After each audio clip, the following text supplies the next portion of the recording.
Alright guys, so I checked out The Commuter. It's not really a movie I was all that excited for, but I'm just really glad I saw this movie because I had a shit ton of fun watching this movie.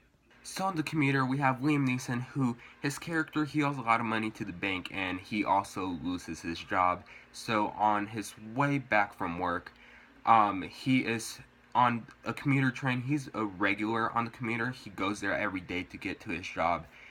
And he is put on a task to hunt someone down before the very last stop, and if he hunts this person down, he earns a certain amount of money, and of course, that's his main motivation. He does this for the money because he really needs this money, and that's basically the only reason he's actually doing this. This is the fourth and the best collab between Liam Neeson and director Joan Colette Sarah. I hope I said that right.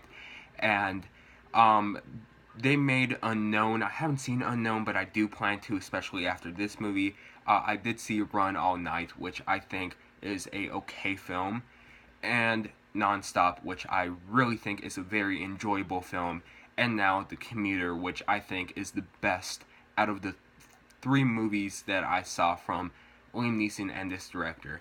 I'm really impressed by The Commuter. I did not expect much from this movie. In fact, since it came out in January, I was like, this movie isn't going to be all that good. But you know what? I give it a chance because I like giving movies chances.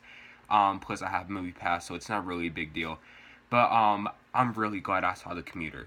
One thing this movie is best at is that it knows what it is. It knows what kind of movie it wants to be. It's a really action-packed movie that doesn't take itself all that serious. It could come off as corny sometimes, but it knows that it's corny. I'm going to compare this movie for a quick second to another movie that came out last year in January that I really liked, Sleepless. Sure, Sleepless is not a perfect movie, but for what it is, it really knows what type of movie it wants to be, and just like The Commuter, it could come off to be as cheesy as hell as possible sometimes, but it knows that it's fully aware of that, and that's basically what I can compare The Commuter with Sleepless. They're very different movies, but they still kind of reminded me of that in a way. Liam Neeson is damn great in this role, and even though he does play the same character he's been playing ever since the Taken movies, I really like him as this character, and I just can't, every time I think of Liam Neeson, I just can't stand to think of him in a role like this where he absolutely kicks ass. Patrick Wilson has a pretty good role in this movie. He's absent for mainly the first two acts, but he's extremely present in the very last act, and I really liked him in this movie. Now, what's her name? Vera Farmiga, I hope I said her last name right. She is the person who gives Liam Neeson the task, and I thought she was going to be in this movie a lot more, but she's only in this movie for 6 minutes, but for those 6 minutes she was in, I can't really judge her performance because it wasn't really anything all that special, but she was fine. This movie gives us a lot of detail about the main character, and we really do get to know him pretty well. Also, I love how this movie isn't always on the focus on Liam Neeson, because even though he's the main character, one thing this movie does very well is that they set up a few characters that ride the commuter with him. They set up a bunch of these characters eventually to a point where we get to know a lot of these characters and why they're in the commuter in the first place. And I think that's something that the director really does well here because mainly in these movies, I guess we're only supposed to care for the main character, but he does a really good job just setting up those characters that are just surrounding him and around him. I thought he did a really good job doing that. The screenplay, sometimes it might come off as silly, but for what it is, it's still pretty good.